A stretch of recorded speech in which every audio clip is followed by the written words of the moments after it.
Dihina miskin oleh teman-temannya, pemuda anak pemulung ini buktikan bisa kuliah dengan beasiswa hingga direkrut perusahaan besar dan bikin teman-temannya membisu.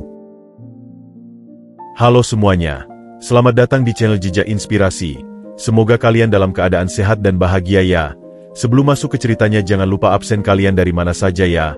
Klik tombol subscribe agar tidak ketinggalan cerita menarik selanjutnya. Matahari sore mulai merangkak turun di ufuk barat, menebar cahaya keemasan yang seharusnya meneduhi. Tapi bagi Randy, sinar itu justru terasa menyilaukan dan menyiksa. Ia berdiri terpaku di tepi lapangan sepak bola yang mulai sepi. Tubuhnya yang kurus akan-akan tertancap ke tanah. Kaki kirinya terasa berat untuk diangkat, bukan karena lelah setelah 90 menit berlari, tapi karena rasa malu yang begitu dalam. Di kakinya, melekat sepatu bola bututnya yang sudah lama menjadi pengkhianat. Solnya yang terlepas sebagian menggantung seperti mulut yang mengejek, mempermalukannya di depan semua orang. Randy, apa-apaan ini? Sepatumu bau sampah, lapangan jadi ikutan bau. Teriak Dani dengan suara nyaring, disambut tawa riang dari Fajar dan Anton, dua anggota setianya.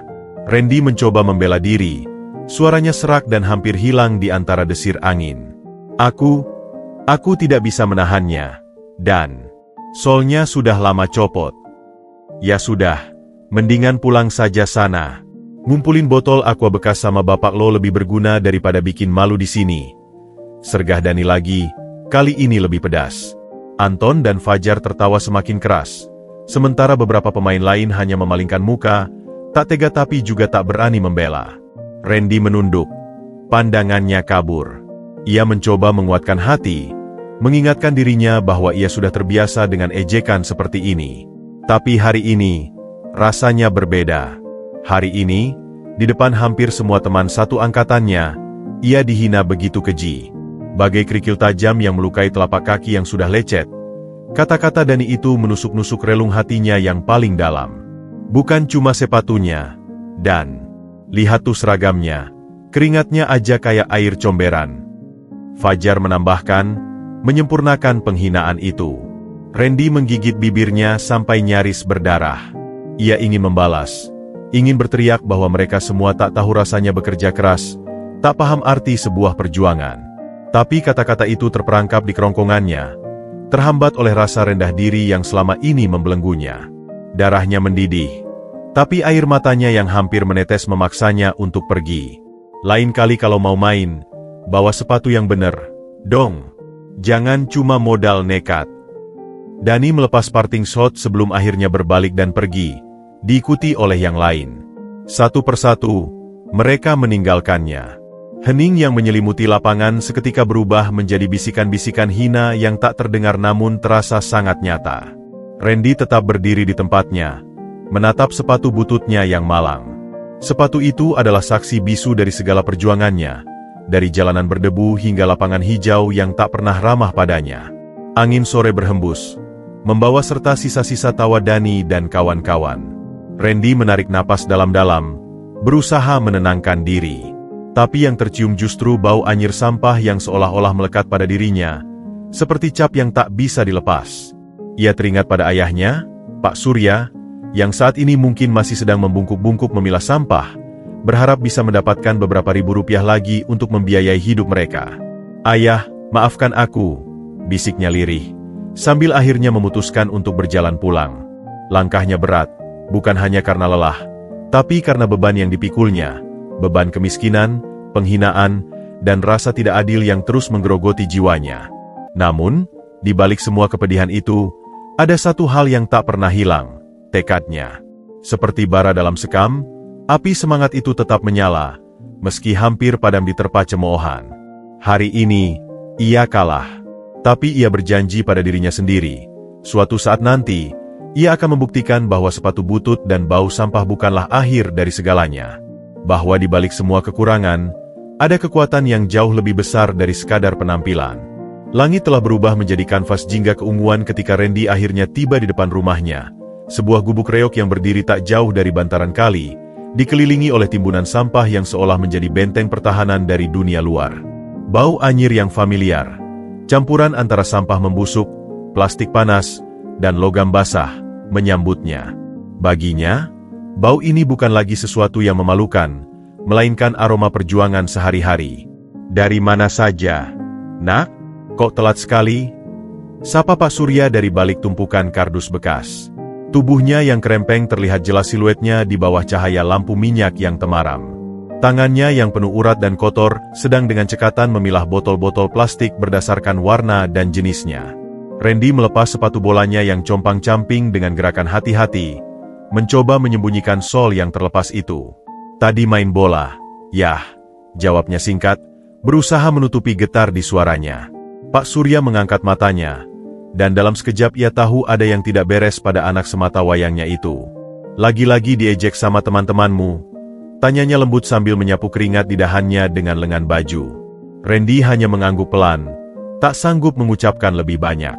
Dia berlutut di samping ayahnya dan mulai membantu memilah botol-botol plastik.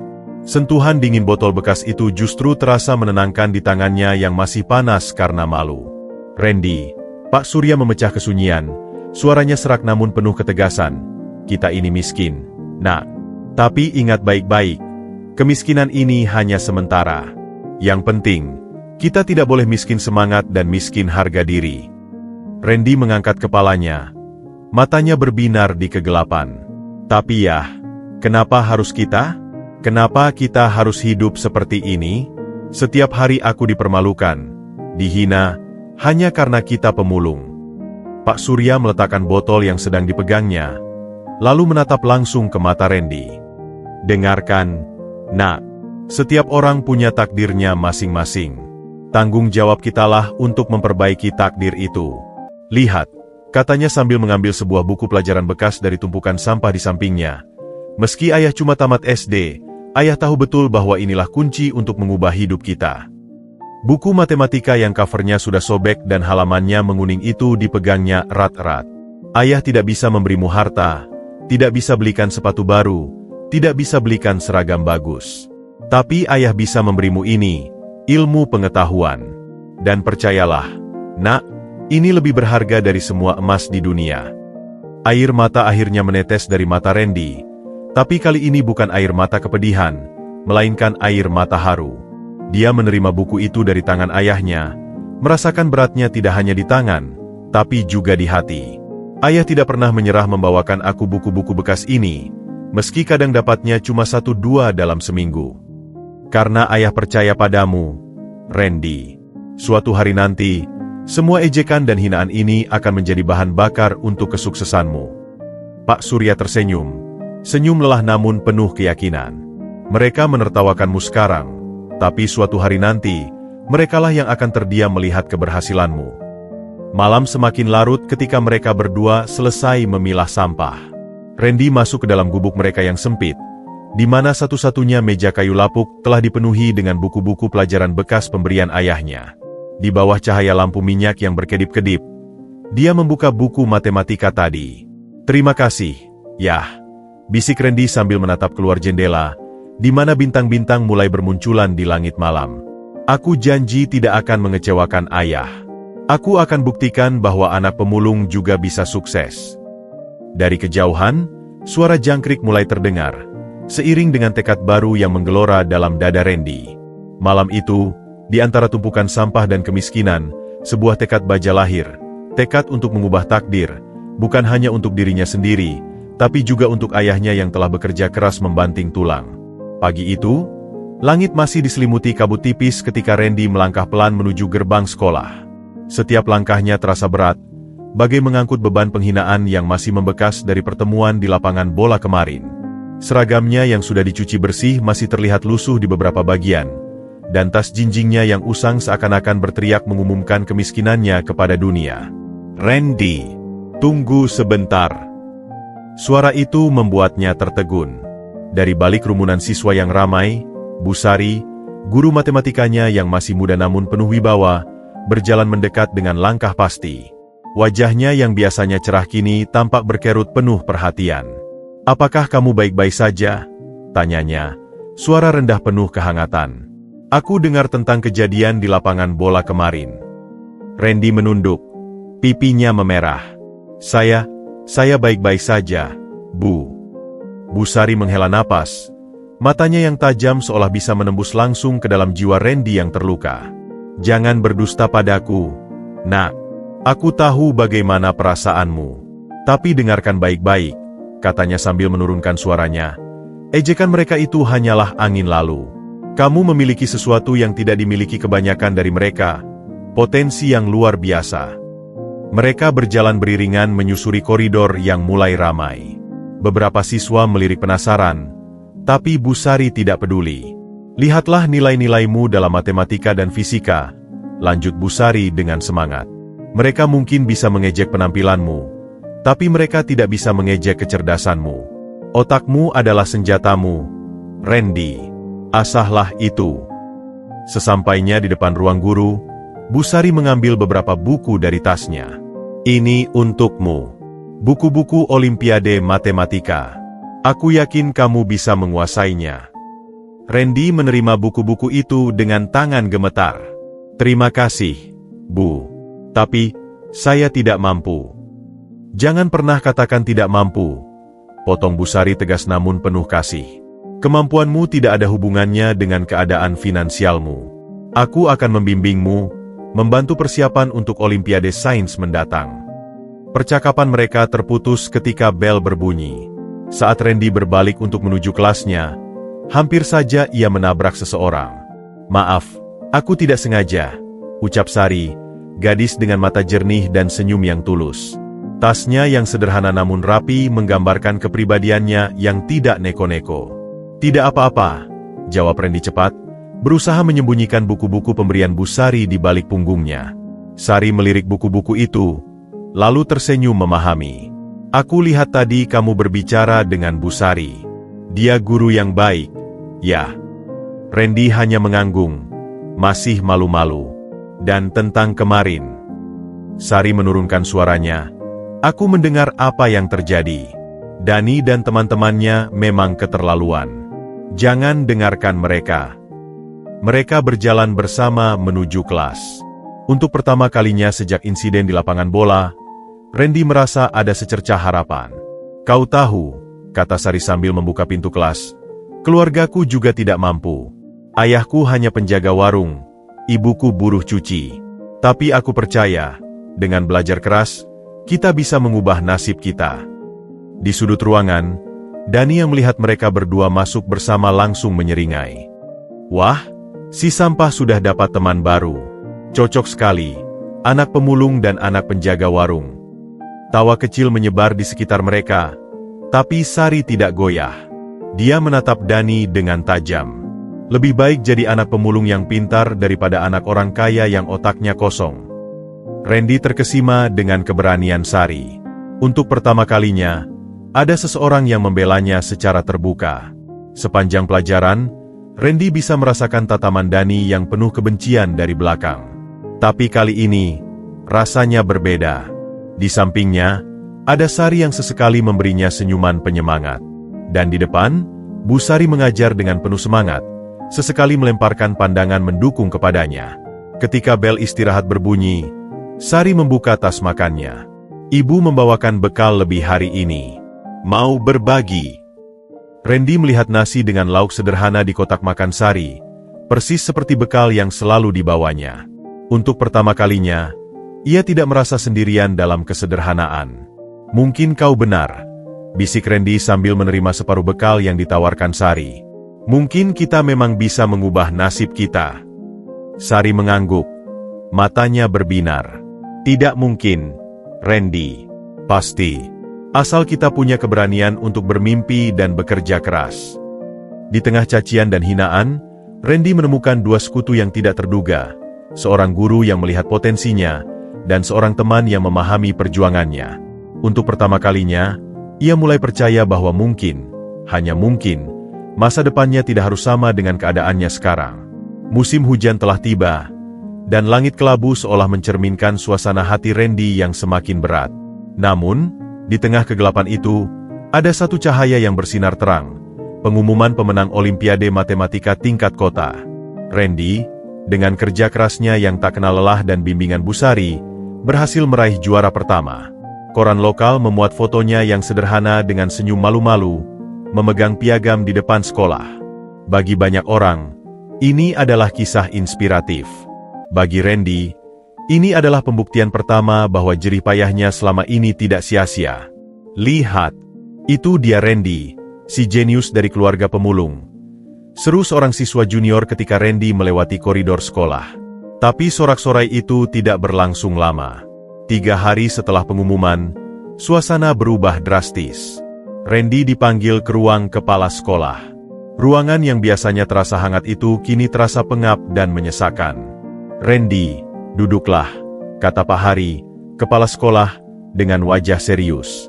Di sampingnya berdiri Bu Sari yang tampak cemas, dan beberapa guru lainnya. "Ada apa, Pak?" tanya Randy dengan suara bergetar. Pak Hari menghela napas dalam-dalam. "Kami menerima laporan sebuah surat kaleng," katanya sambil mengangkat selembar kertas. "Isinya menuduhmu melakukan kecurangan selama Olimpiade."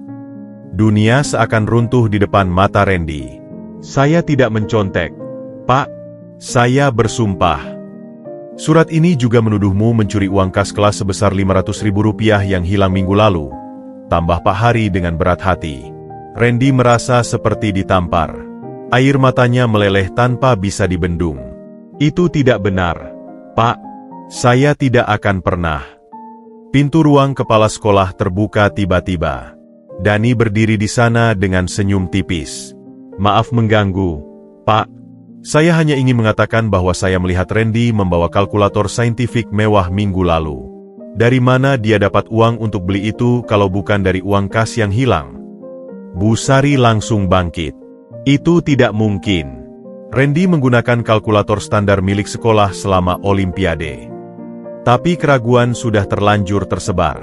Sepanjang hari itu, Randy bisa merasakan tatapan penuh kecurigaan dari teman-teman sekelasnya.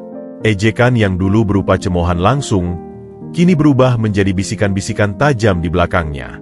"Siapa sangka si pendiam ternyata penipu ulung," desis seseorang ketika Randy melewati toilet. "Pantasan nilainya bagus, ternyata curang," tambah yang lain. Bahkan beberapa guru mulai memandangnya dengan curiga.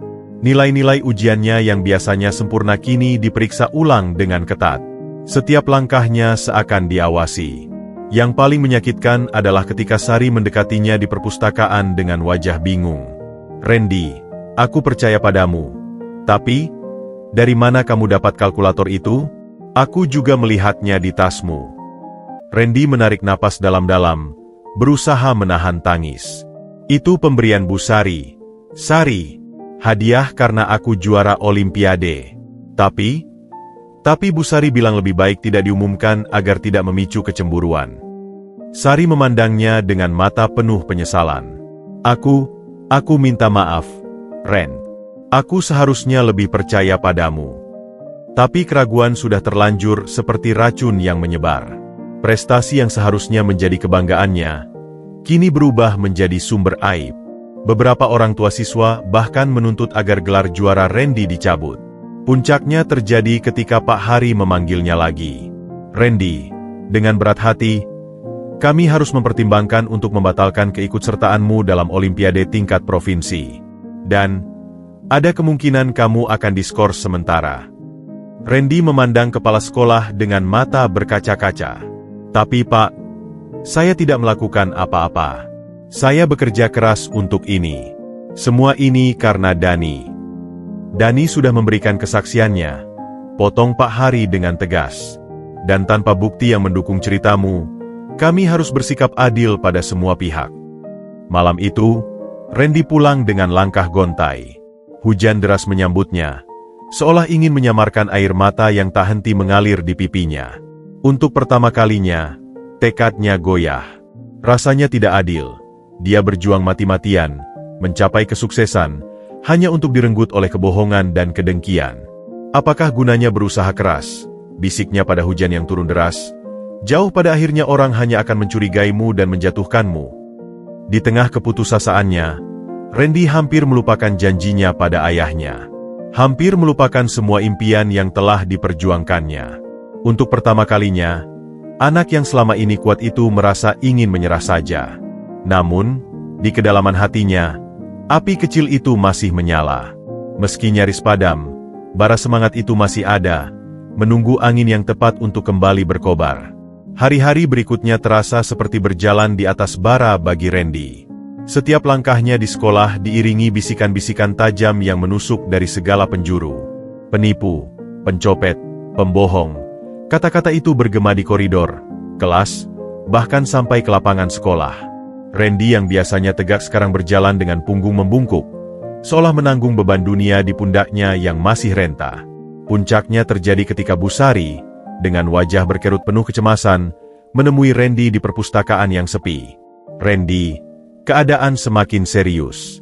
Beberapa orang tua murid menuntut agar kamu dikeluarkan," katanya dengan suara bergetar. "Kita harus melakukan sesuatu. Aku tidak akan membiarkan masa depanmu hancur karena tuduhan palsu ini." Sari, yang duduk tak jauh dari mereka, segera mendekat. Matanya merah karena kurang tidur. "Aku tidak bisa diam melihat ini, Bu. Aku tahu Randy tidak bersalah. Kita harus membuktikannya." Malam itu, di rumah Bu Sari yang sederhana, mereka menyusun strategi. Sari mengingat-ingat setiap detail kejadian minggu terakhir. Uang kas itu hilang pada hari Rabu siang, tepat setelah pelajaran olahraga. Semua orang pergi ke kantin, tapi Dani bilang dia tinggal di kelas karena kakinya keseleo. Bu Sari mengangguk pelan. "Dan kalkulator yang Dani klaim sebagai barang bukti, itu memang hadiah dariku untuk Randy. Aku punya kwitansi pembeliannya." Tapi bukti itu belum cukup. Mereka perlu saksi atau bukti lain yang tak terbantahkan. Keesokan harinya, Sari melakukan penyelidikan diam-diam. Dia mendatangi setiap penjaga sekolah, bertanya apakah ada yang melihat sesuatu yang mencurigakan pada hari Rabu tersebut. Hampir putus asa, sampai akhirnya dia bertemu dengan Pak Jono, penjaga sekolah tua yang biasanya bertugas membersihkan kelas setelah pulang sekolah. "Wah, kebetulan sekali kamu bertanya, Nak," kata Pak Jono sambil menggaruk-garuk kepalanya. "Aku ingat hari Rabu itu, ada sesuatu yang aneh. Saat aku membersihkan kelas 12, ada tas olahraga tertinggal. Aku buka untuk mencari identitas pemiliknya, dan ada selembar uang 500.000 yang terjepit di sela-sela buku." Sari hampir tidak percaya dengan apa yang didengarnya. "Lalu apa yang Bapak lakukan dengan uang itu, Pak?" "Aku serahkan ke kantor tata usaha, Nak. Tapi anehnya, besoknya uang itu sudah diambil," katanya sama ketua kelas. Sari segera berlari menemui Bu Sari. Dengan bukti baru ini, mereka menghadap Pak Hari. Investigasi internal pun dimulai. 2 hari kemudian, dalam pertemuan tertutup di ruang kepala sekolah, kebenaran mulai terungkap. Staf tata usaha mengakui bahwa Dani yang mengambil uang itu, mengaku atas perintah wali kelas. Tapi wali kelas membantah memberikan perintah tersebut. Saat konfrontasi dilakukan, Dani mulai terlihat gugup. Saya hanya menemukan uangnya terjatuh di koridor," katanya dengan suara gemetar. Tapi Bu Sari tidak menyerah. "Kalau memang kamu menemukannya, mengapa tidak langsung melaporkan?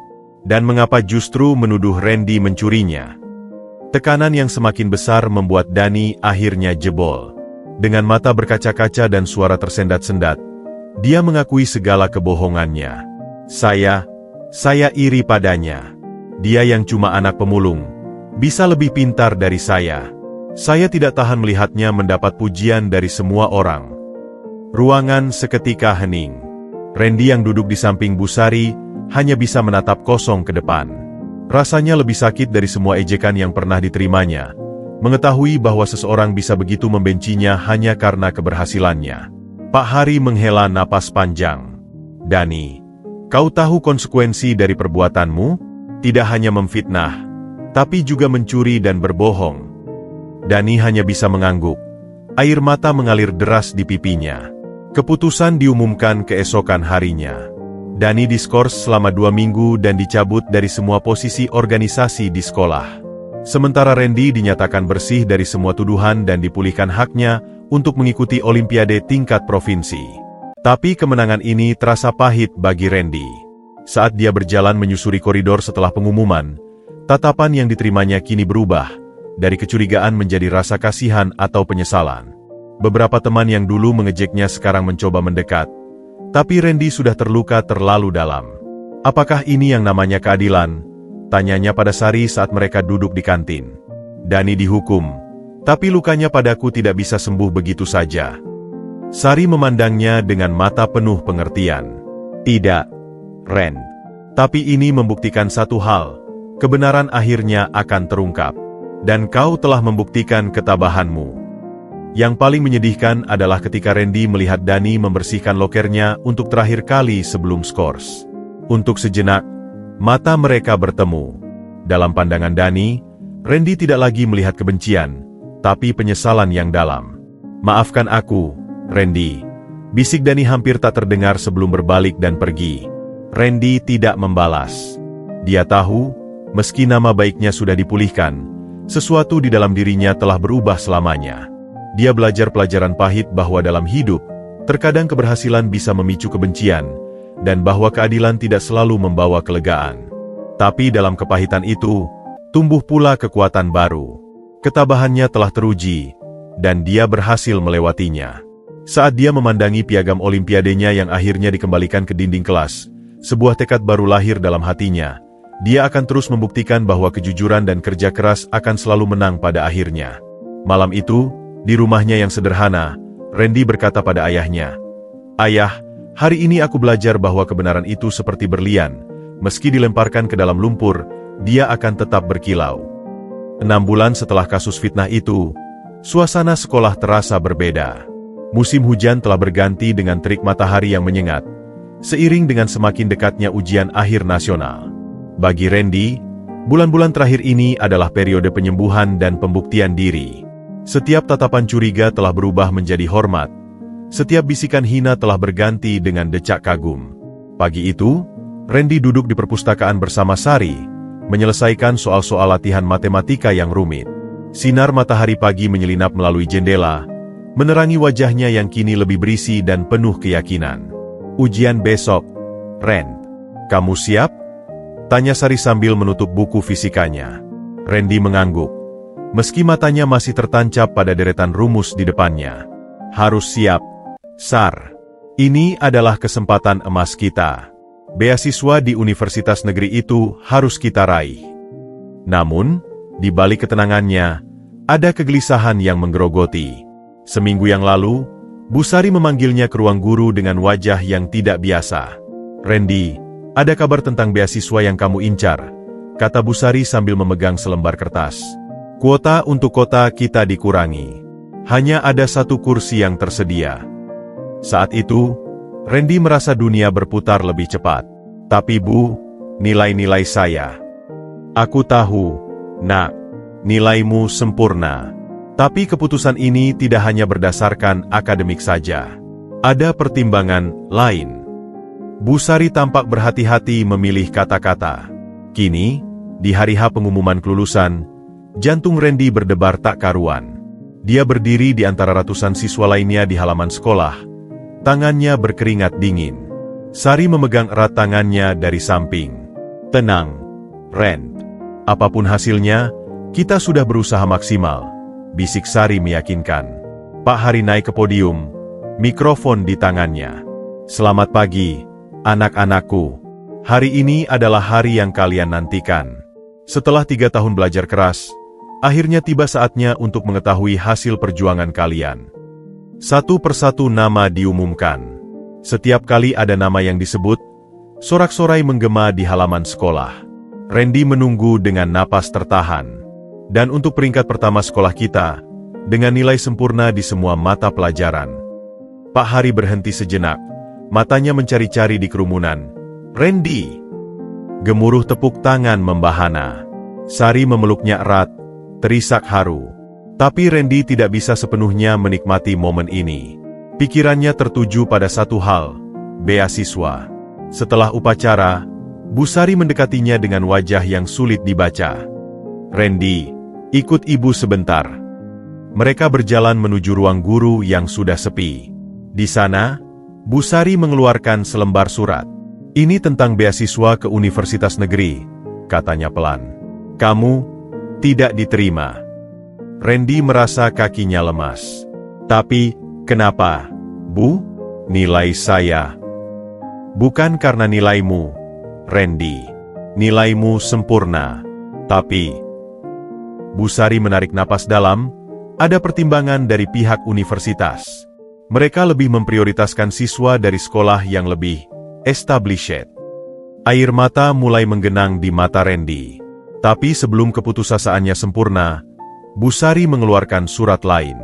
Tapi ada kabar baik, katanya sambil tersenyum. Universitas Teknologi Nusantara di kota sebelah menawarmu beasiswa penuh. Mereka mendengar tentang prestasimu dan kasus fitnah yang berhasil kamu lewati. Mereka terkesan dengan ketabahanmu. Randy menerima surat itu dengan tangan gemetar. Universitas Teknologi Nusantara memang bukan universitas impiannya, tapi tetap sebuah universitas teknik yang berkualitas. Semua biaya kuliah ditanggung, plus uang saku bulanan, tambah Busari. Ini kesempatan emas, Randy. Di luar ruangan, Sari menunggu dengan cemas. Ketika Randy keluar dengan kedua surat di tangan, dia segera memahami situasinya. Jadi bagaimana? Tanya Sari hati-hati. Randy menghela napas. Aku dapat beasiswa, tapi di kota sebelah. Wajah Sari berubah. Oh, aku diterima di Universitas Negeri jurusan pendidikan. Berarti kita akan terpisah. Malam itu, di rumah mereka yang sederhana, Randy menunjukkan surat beasiswa itu pada ayahnya. Pak Surya memeluknya erat. Air mata kebahagiaan mengalir di wajahnya yang keriput. Akhirnya, nak, akhirnya, tangisnya. Ayah selalu percaya padamu. Tapi di balik kebahagiaan itu, ada kepedihan yang tersembunyi. Saat Randy berkemas untuk berangkat, dia menemukan foto-foto lama bersama Sari. 3 tahun persahabatan mereka akan diuji oleh jarak. Kita pasti bisa melalui ini, Ren, kata Sari ketika mereka bertemu di stasiun beberapa hari kemudian. Ini demi masa depan kita berdua. Randy memandang sahabatnya, mencoba mengabadikan setiap detail wajahnya dalam ingatan. Aku janji akan membuktikan bahwa semua perjuangan ini tidak sia-sia, Sar. Suatu hari nanti, kita akan bertemu lagi sebagai orang yang sukses. Saat kereta mulai berjalan, Randy melambai pada Sari dan ayahnya yang berdiri di peron. Di hatinya, ada perasaan campur aduk, bahagia karena akhirnya bisa menggapai mimpinya, sedih karena harus meninggalkan semua yang dikasihinya, dan takut akan ketidakpastian yang menanti. Tapi yang paling kuat adalah tekadnya. Tekad untuk membuktikan bahwa seorang anak pemulung pantas bermimpi besar, dan bahwa penghinaan serta rintangan hanyalah batu pijakan menuju kesuksesan. Kereta melaju meninggalkan kota kelahirannya, membawa Randy menuju babak baru dalam hidupnya. Sebuah babak di mana dia harus membuktikan bahwa beasiswa ini bukanlah akhir perjuangan, melainkan awal dari pertarungan yang sesungguhnya. Stasiun kereta pagi itu dipenuhi oleh suasana haru yang pekat. Kabut tipis masih menyelimuti peron, menyamarkan air mata yang tak hendak diperlihatkan. Randy berdiri di samping koper tua pemberian Busari, sebuah koper yang sudah usang namun masih kokoh, persis seperti dirinya. Di dalamnya tersimpan pakaian sederhana, buku-buku pelajaran, dan segenggam impian yang akan dibawanya ke kota sebelah. Pak Surya memegangi bahu anaknya erat-erat, matanya berkaca-kaca namun penuh kebanggaan. Ingat, nak, dimanapun kau berada, jangan pernah malu dengan asal-usulmu. Kau adalah anak seorang pemulung yang berhasil menaklukkan takdir dengan ilmu. Tenang, Yah. Aku tidak akan pernah melupakan itu, jawab Randy sambil memeluk ayahnya. Bau khas sampah yang masih melekat pada baju ayahnya justru terasa menenangkan, mengingatkannya pada perjuangan yang telah dilalui. Tiba-tiba, dari balik kerumunan, muncul sosok Busari dengan napas terengah-engah. Randy, aku hampir tertinggal. Busari. Randy tersenyum lebar, terkejut sekaligus senang. Busari menyerahkan sebuah tas ransel baru. Ini untukmu. Ada beberapa buku programming terbaru di dalamnya, plus makanan untuk di perjalanan.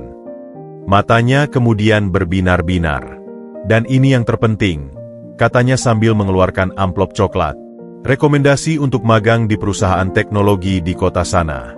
Aku sudah hubungi temanku di sana. Randy menerima amplop itu dengan tangan gemetar. Terima kasih, Bu.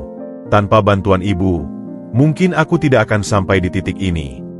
Kau yang berjuang, Randy. Aku hanya memberimu sedikit angin untuk membantu terbang lebih tinggi, jawab Busari sambil menyeka sudut matanya. Suara deru kereta yang semakin dekat membuat jantung Randy berdebar kencang. Di antara kerumunan, matanya terus mencari satu sosok yang belum datang. Apakah Sari tidak jadi melepasnya? Tepat ketika kereta mulai memasuki stasiun, dari kejauhan terlihat Sari berlari kecil. Wajahnya merah karena terburu-buru. Di tangannya tergenggam sebuah kotak kecil terbungkus kertas coklat. "Maaf, aku terlambat," katanya sambil terengah-engah. "Aku harus mengambil ini dulu." Dia menyerahkan kotak itu pada Randy. Randy membukanya dengan hati-hati. Di dalamnya terletak sebuah jam tangan sederhana dengan tulisan di bagian belakang. "Waktu akan membuktikan semua impian kita." "Sari, ini." Randy hampir tak bisa berkata-kata. "Agar kau selalu ingat bahwa setiap detik berharga untuk meraih mimpimu," ucap Sari dengan suara bergetar. "Dan agar kau ingat bahwa di sini ada seseorang yang selalu menunggumu." Mereka berpelukan erat, tidak peduli dengan pandangan orang-orang di sekitar. "Kita pasti bisa melalui ini, Sar," bisik Randy. "Ini hanya sementara." Konduktor sudah mulai berteriak memberi peringatan akhir. Randy harus segera naik. Dengan langkah berat, dia memasuki gerbong kereta, sementara di luar, 3 orang terpenting dalam hidupnya berdiri berjajar. Ayahnya yang telah membesarkannya dengan cinta dan kerja keras, gurunya yang telah membimbingnya dengan sabar, dan sahabatnya yang telah memberinya kekuatan. Saat kereta mulai bergerak, Randy melambai dari jendela. "Aku janji akan membuktikan bahwa semua ini tidak sia-sia," teriaknya.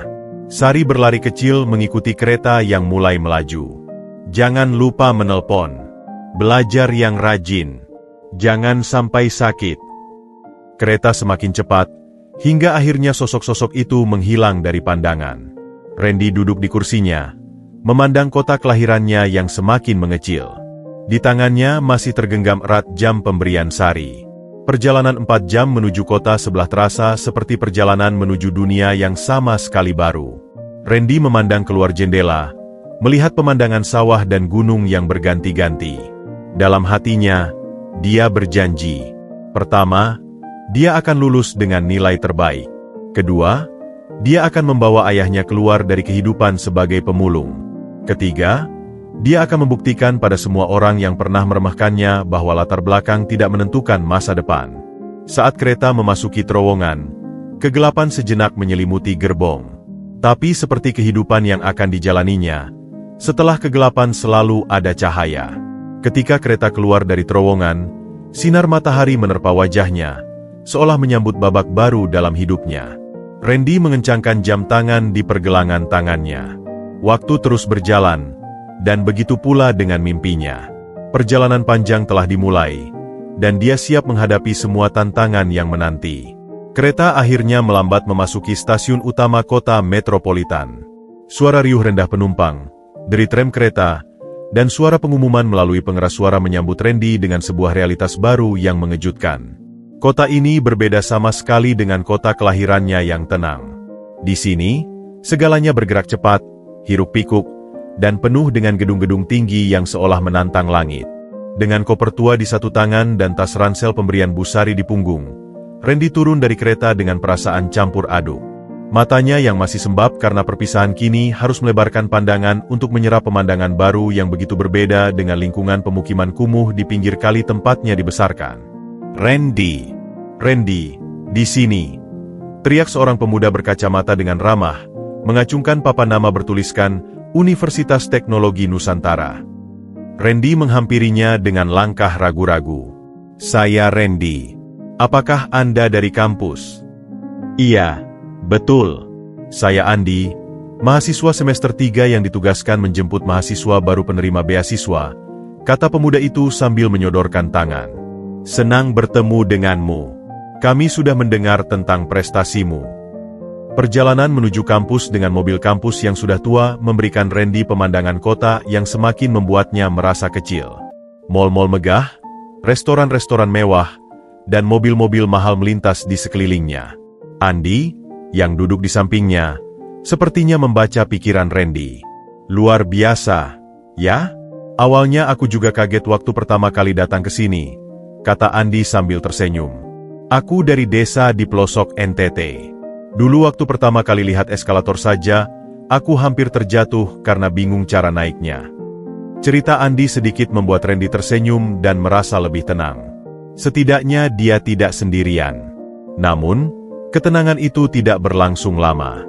Begitu tiba di asrama kampus, realitas lain menyambutnya. Kamarnya yang sederhana harus dia tempati berdua dengan seorang mahasiswa bernama Rian, anak pengusaha kaya dari Jakarta yang langsung menunjukkan wajah tidak suka ketika melihat Randy masuk dengan koper tuanya. "Jadi kamu yang dapat beasiswa penuh itu?" tanya Rian dengan nada merendahkan. Matanya menyapu tubuh Randy dari ujung kepala sampai kaki. "Awas ya, jangan bawa bau-bau sampah ke sini." Randy hanya diam, berusaha mengendalikan amarahnya. Dia meletakkan kopernya di sisi tempat tidur yang kosong dan mulai membereskan barang-barangnya. Hari pertama perkuliahan semakin mempertegas perbedaan antara dirinya dan kebanyakan mahasiswa lainnya. Di kelas pengantar teknologi informasi, sementara yang lain membuka laptop-laptop terbaru, Randy hanya bisa mengeluarkan buku catatan dan pulpen. Profesor yang mengajar, Pak Wisnu, langsung menyadari hal itu. "Mahasiswa yang tidak membawa laptop, apakah ada masalah?" tanyanya pada Randy. "Maaf, Pak, saya belum punya," jawab Randy dengan suara pelan, merasa semua mata di ruangan itu tertuju padanya. Rian yang duduk di sampingnya menyeringai. "Dia kan anak pemulung, Pak. Mungkin uang beasiswanya cuma cukup untuk beli sabun mandi." Tawa kecil menyebar di ruangan kelas. Randy menunduk, pipinya membara. Tapi Andi yang duduk di depannya langsung membelanya. "Rian, itu tidak pantas. Randy adalah juara Olimpiade Matematika Nasional. Prestasinya mungkin lebih baik daripada nilai-nilaimu yang selalu pas-pasan," seru Andi dengan tegas. Setelah kelas, Randy menghampiri Pak Wisnu. "Maaf, Pak. Saya janji akan segera memiliki laptop." Pak Wisnu mengangguk pengertian. "Jangan khawatir, Randy. Kampus punya laboratorium komputer yang bisa kamu gunakan kapan saja. Dan untuk sementara, kamu bisa pinjam laptop lama saya." Namun, masalah tidak berhenti di situ. Di kantin kampus, Randy kembali dihadapkan pada kenyataan pahit. Uang saku dari beasiswa ternyata sangat terbatas. Sementara yang lain bisa membeli makanan dengan lauk lengkap, dia harus puas dengan nasi dan sayur sederhana. "Andi, apakah kamu tahu tempat yang butuh pekerja paruh waktu di sekitar sini?" tanya Randy saat mereka makan siang bersama. Andi memandangnya dengan wajah prihatin. "Kamu mau kerja sambil kuliah? Itu akan sangat melelahkan, Ren. Tapi saya tidak punya pilihan. Uang saku dari beasiswa hanya cukup untuk kebutuhan paling dasar. Saya harus bisa mengirimkan uang untuk ayah saya di kampung," jawab Randy dengan tekad bulat. Berkat bantuan Andi, Randy akhirnya mendapatkan pekerjaan sebagai office boy di sebuah perusahaan teknologi tidak jauh dari kampus. Pekerjaannya dimulai jam 6 pagi sebelum kuliah dan dilanjutkan lagi setelah kuliah sampai jam 8 malam. Hari-harinya diisi dengan jadwal yang nyaris tidak manusiawi. Bangun jam 4 pagi, bekerja sampai jam 7, kuliah dari jam 8 sampai jam 4 sore, lalu bekerja lagi sampai jam 8 malam, baru kemudian belajar sampai larut malam.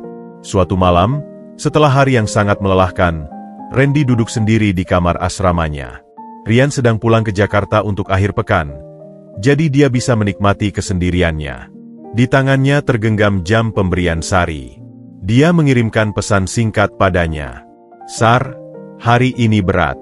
Tapi setiap kali aku melihat jam ini, aku ingat janjiku. Aku akan bertahan." Balasan Sari datang beberapa menit kemudian. "Kamu kuat, Ren.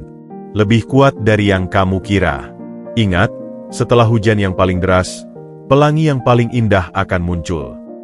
Randy tersenyum kecil. Dia membuka buku catatannya dan mulai menulis. Tantangan baru kota metropolitan. 1. Perbedaan ekonomi yang mencolok. 2. Penghinaan karena latar belakang.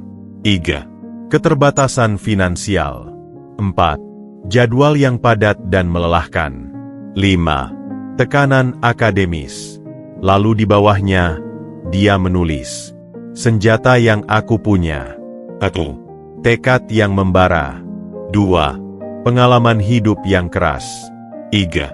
Dukungan dari orang-orang yang percaya padaku. 4. Kecerdasan yang Tuhan beri. 5. Janji pada ayah dan Sari.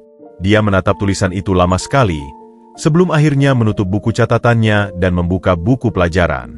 Di kejauhan, suara kota yang tak pernah tidur bergema, tapi Randy sudah memutuskan, dia tidak akan terbawa arus. Dia akan menciptakan arusnya sendiri. Malam itu, sementara kota bermandikan cahaya gemerlap, seorang pemuda dari keluarga pemulung duduk di kamar asrama yang sederhana, dengan tekad sekuat baja dan mimpi setinggi gedung-gedung pencakar langit di sekelilingnya. Perjalanan masih panjang, tapi langkah pertama telah diambil. Bulan-bulan pertama di kampus terasa seperti maraton tanpa garis finish bagi Randy. Setiap hari adalah pertempuran melawan waktu, kelelahan, dan kadang-kadang melawan rasa putus asa yang mencoba menggerogoti tekadnya. Namun, di tengah semua kesulitan itu, persahabatannya dengan Andi berkembang menjadi sesuatu yang lebih dari sekadar teman sekamar. Mereka menjadi saudara yang dipertemukan oleh takdir. Suatu sore yang hujan, Randy kembali ke asrama dengan tubuh basah kuyup setelah shift kerjanya yang kedua. Dia mendapati Andi sedang memasak sesuatu di kompor kecil mereka. "Randy, kemana saja kamu? Aku sudah mencoba menghubungimu," sapa Andi dengan wajah cemas. "Maaf, shiftku molor. Ada rapat dadakan di kantor," jawab Randy sambil melepas jaket basahnya. Andi mengerutkan kening. "Randy, kamu tidak bisa terus begini. Lihat dirimu, kurus, pucat, dan selalu kelelahan. Antara kuliah dan kerja, kapan kamu istirahat?" Randy menghela napas lelah dan duduk di kursi plastik yang reyot. "Aku tidak punya pilihan, and uang saku beasiswa hanya cukup untuk hidup pas-pasan. Aku harus kerja kalau mau kirim uang untuk ayah." Andi kemudian menatapnya dengan serius. "Dengar, aku punya usul. Aku dapat proyek freelance membuat website untuk toko online. Bagaimana kalau kita kerjakan bersama? Aku butuh bantuan, dan kamu jelas lebih jago programming daripadaku." Randy mengangkat kepalanya. Matanya berbinar untuk pertama kalinya sejak lama. "Benarkah? Tapi, aku tidak punya pengalaman." "Lebih berpengalaman daripadaku yang belum pernah dapat proyek sama sekali," sahut Andi sambil tertawa. "Yang penting kita mulai. Aku urusan desain dan klien, kamu urusan coding. Bagaimana?" Mereka berdua kemudian menghabiskan malam itu dengan merencanakan proyek pertama mereka. Untuk pertama kalinya sejak tiba di kota ini, Randy merasa ada harapan bahwa dia bisa melewati semua kesulitan finansial ini. Namun, sementara satu hubungan berkembang, hubungan lainnya mulai menunjukkan retak. Komunikasi dengan Sari semakin jarang. Dari yang awalnya berbicara setiap hari, kini menjadi seminggu sekali, dan kadang-kadang hanya melalui pesan singkat yang singkat. Suatu malam, ketika Randy akhirnya punya waktu untuk menelepon Sari, percakapan mereka terasa dingin dan dipaksakan. "Maaf aku jarang menelpon, Sar. Jadwalku benar-benar padat," kata Randy sambil menatap tumpukan buku di mejanya. "Ya, aku tahu. Kamu selalu sibuk," jawab Sari, suaranya datar. "Tapi Randy, aku juga punya masalah di sini. Ujian semester hampir tiba, dan..." "Maaf, Sar. Bisakah kita bicara lain waktu? Aku harus menyelesaikan proyek programming ini sebelum besok pagi," potong Randy tanpa sadar. Diam sejenak di ujung telepon. "Baiklah, kerjamu memang lebih penting. Sampai jumpa, Randy." Sari menutup telepon sebelum Randy sempat membela diri. Dia menatap ponselnya dengan perasaan bersalah yang amat sangat. Andi yang mendengar percakapan itu dari tempat tidurnya menghela napas. "Rand, aku tidak mau ikut campur. Tapi, kamu sudah 3 kali membatalkan janji video call dengan Sari bulan ini." Randy mengusap wajahnya yang lelah. "Aku tahu, and. Tapi lihat kondisiku. Antara kerja di kantor, proyek freelance kita, dan kuliah, aku nyaris tidak punya waktu untuk bernapas. Tapi persahabatan juga butuh dirawat, teman. Apalagi hubungan kalian yang sudah bertahan sejak SMA," kata Andi dengan bijak. Keesokan harinya, Randy mencoba menelepon Sari lagi untuk meminta maaf, tapi tidak diangkat. Dia mengirim pesan panjang berisi penjelasan dan permintaan maaf, tapi balasannya singkat, Aku mengerti. Fokus pada mimpimu. Minggu-minggu berikutnya, kesenjangan antara mereka semakin melebar. Sari mulai sibuk dengan kegiatan kampusnya sendiri, sementara Randy semakin tenggelam dalam lautan kesibukannya. Foto-foto yang Sari kirimkan melalui media sosial menunjukkan bahwa dia mulai bergaul dengan teman-teman barunya, sementara Randy hampir tidak punya kehidupan sosial di luar kuliah dan kerja. Suatu akhir pekan yang langka di mana Randy tidak ada pekerjaan, dia dan Andi memutuskan untuk bersantai di taman kampus. Matahari hangat menyinari wajah mereka yang biasanya selalu tegang. Aku rindu dia, and aku Randy. Tiba-tiba, matanya menerawang. Tapi setiap kali aku mencoba menghubunginya, rasanya seperti ada dinding antara kami. Andi mengangguk memahami. Jarak memang bisa mengubah banyak hal, teman. Tapi yang penting kalian berdua masih mau berusaha. Apakah masih? Tanya Randy dengan suara lirih. Kadang aku merasa dia sudah mulai melupakanku. Lihat foto-fotonya dengan teman-teman barunya. Dia terlihat begitu bahagia. Atau mungkin dia hanya berusaha bertahan, seperti kamu, jawab Andi dengan bijak.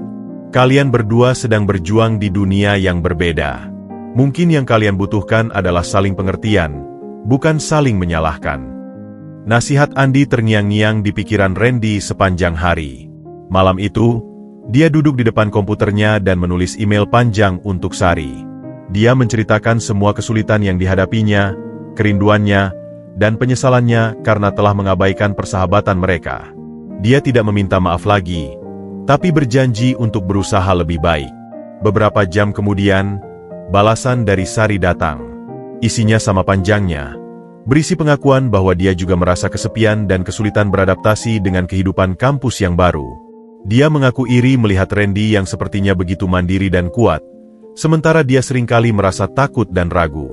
Kita sama-sama sedang berjuang, Ren, tulis Sari. Mungkin kita tidak perlu saling sempurna, tapi cukup saling memahami bahwa kadang-kadang kita akan jatuh, dan itu tidak apa-apa. Membaca email itu, Randy tersenyum untuk pertama kalinya dalam beberapa minggu. Meski masalah mereka tidak serta-merta selesai, setidaknya sekarang mereka saling memahami. Di luar jendela, bulan purnama bersinar terang. Randy memandangnya lama, sambil berharap bahwa di tempat yang jauh, Sari juga sedang memandang bulan yang sama. Persahabatan mereka mungkin sedang diuji, tapi selama masih ada kemauan untuk berusaha, selalu ada harapan untuk diperbaiki.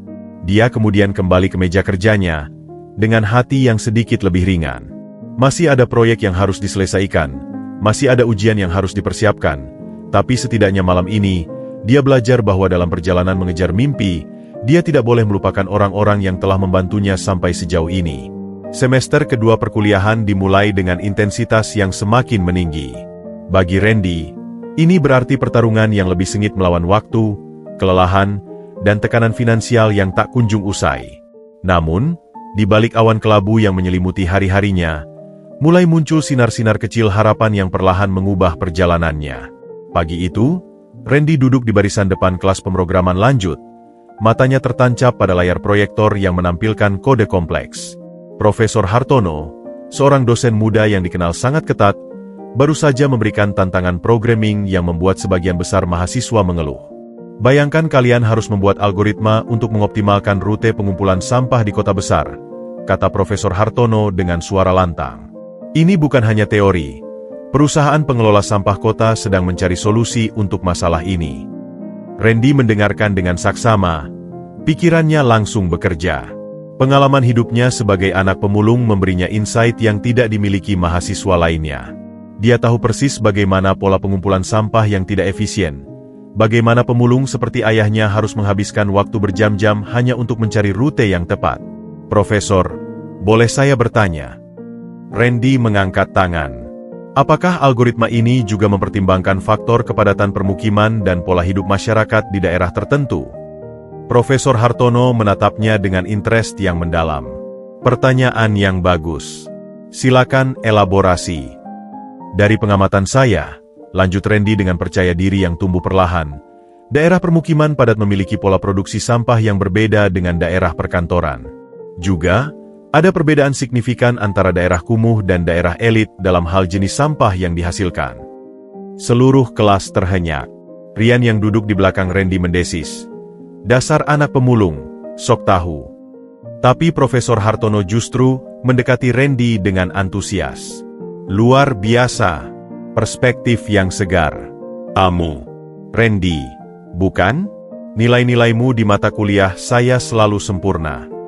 Setelah kelas, Profesor Hartono memanggil Randy ke ruangannya. Randy, saya memperhatikan bakatmu yang luar biasa. Dan saya dengar dari beberapa sumber tentang kondisi finansialmu. Randy menunduk. Rasa malu yang familiar kembali menyergap. Saya baik-baik saja, Profesor. Tidak perlu malu, kata Profesor Hartono dengan lembut. Saya sendiri dulu berasal dari keluarga tidak mampu. Tapi itu bukan halangan untuk berprestasi. Dia mengambil selembar kertas dari mejanya. Kebetulan, saya memimpin tim riset yang sedang mengembangkan sistem AI untuk optimasi logistik. Kami mendapat dana penelitian yang cukup besar dan butuh programmer handal. Apakah kamu tertarik bergabung?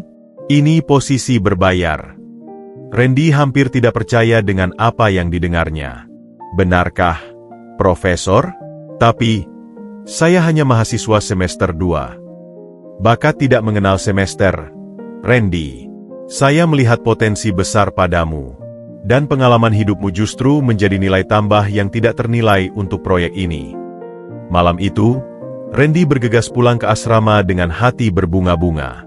Andi yang sedang mengerjakan tugas langsung menoleh ketika Randy masuk dengan senyum lebar. Kamu kena lotre atau apa? Tanya Andi penasaran. Lebih baik dari lotre, sahut Randy antusias. Aku diterima di tim riset Profesor Hartono. Dan ini berbayar, N. Mereka berdua kemudian duduk, dan Randy menceritakan semua yang terjadi. Andi mendengarkan dengan mata berbinar bangga. Aku selalu bilang kamu jenius. Sekarang orang lain juga mulai menyadarinya. Namun, kabar baik ini tidak serta-merta menyelesaikan semua masalah Randy. Ketika Rian mendengar tentang posisi Randy di tim riset, reaksinya penuh kecemburuan. Jadi karena kasihannya Profesor menerimamu, ledek Rian di hari berikutnya, ketika mereka bertemu di koridor kampus. Andi langsung membela. Rian, kalau kamu sepintar Randy, mungkin kamu juga akan diajak bergabung. Tapi nilai-nilaimu yang merah itu kayaknya membuat Profesor berpikir 2 kali. Randy menarik napas dalam-dalam. Rian, aku tidak mau bermusuhan. Tapi tolong hormati usahaku. Aku bekerja keras untuk ini. Posisi di tim riset membuka pintu-pintu baru bagi Randy. Untuk pertama kalinya, dia bisa mengurangi jam kerjanya sebagai office boy dan fokus pada sesuatu yang benar-benar sesuai dengan passion dan bakatnya. Gaji dari posisi riset itu juga lebih baik, memungkinkannya untuk mulai menabung dan mengirim lebih banyak uang kepada ayahnya. Di tengah semua perkembangan positif ini, Randy tidak lupa berterima kasih pada orang-orang yang telah membantunya. Dia mengirim pesan panjang kepada Busari, menceritakan pencapaian terbarunya. Balasan Busari penuh dengan kebanggaan dan motivasi. Tapi yang paling menyentuh adalah ketika Randy menelepon ayahnya. Ayah, mulai bulan depan, aku bisa mengirimkan uang lebih banyak. Ayah tidak perlu bekerja terlalu keras lagi. Suara Pak Surya di ujung telepon terdengar bergetar. Tidak perlu khawatir tentang ayah, nak. Yang penting kamu sehat dan tidak lupa bersyukur. Ayah bangga padamu. Malam itu, setelah menutup telepon, Randy duduk di tepi tempat tidurnya memandangi jam pemberian sari. Dia menyadari bahwa perjalanannya masih sangat panjang, tapi untuk pertama kalinya sejak tiba di kota ini, dia mulai merasa bahwa mimpi-mimpinya mungkin tidak terlalu mustahil untuk diraih. Dia mengambil buku catatannya dan menulis di halaman baru. Hari ini aku belajar bahwa latar belakang kita bukanlah kutukan, melainkan perspektif unik yang bisa menjadi kekuatan. Pengalaman hidup sebagai anak pemulung memberi wawasan yang tidak dimiliki orang lain. Mungkin inilah arti sebenarnya dari mengubah kekurangan menjadi kelebihan. Dia kemudian membuka laptopnya dan mulai bekerja pada algoritma yang diberikan Profesor Hartono. Jari jemarinya menari di atas keyboard, menulis kode dengan penuh semangat. Untuk pertama kalinya, dia merasa bahwa pendidikan yang sedang dijalaninya bukan hanya untuk mengubah nasibnya sendiri, tapi juga mungkin suatu hari nanti bisa membantu orang-orang seperti ayahnya, para pemulung yang bekerja keras di tengah ketidakpastian. Di kejauhan, Bunyi klakson dan suara kota yang tak pernah tidur bergema. Tapi kali ini, suara-suara itu terasa seperti musik latar yang mengiringi perjalanannya menuju kebangkitan. Randy tersenyum kecil. Dia mulai memahami bahwa kadang-kadang, bakat saja tidak cukup. Yang diperlukan adalah ketekunan untuk bertahan melewati masa-masa sulit, dan keberanian untuk memanfaatkan setiap kesempatan yang datang. Musim hujan telah tiba, menghujani kota dengan rintik-rintik yang tak henti, seolah mencerminkan keretakan yang mulai muncul dalam hubungan Randy dan Sari. 2 bulan telah berlalu sejak Randy bergabung dengan tim riset Profesor Hartono, dan kesibukannya kini mencapai level yang belum pernah dia alami sebelumnya. Antara kuliah, penelitian, dan proyek freelance dengan Andi, waktu 24 jam sehari terasa seperti tidak cukup. Suatu Jumat sore, Randy sedang asyik debugging kode di laboratorium komputer kampus ketika teleponnya berdering. Dari layar terpampang foto Sari yang tersenyum, foto yang diambil setahun yang lalu, ketika dunia mereka masih sederhana dan tidak serumit sekarang. "Sar, maaf, aku sedang sibuk sekali. Bisa telepon nanti?" Sambut Randy dengan suara terburu-buru, matanya masih tertancap pada layar komputer. "Dengar, Rand, aku akan ke kotamu besok. Ada acara kampus di sana, dan aku pikir kita bisa ketemu," sahut Sari di seberang telepon, suaranya penuh harap. Randy menghela napas. "Besok? Tapi aku ada presentasi proyek riset hari Senin, dan hanya beberapa jam saja."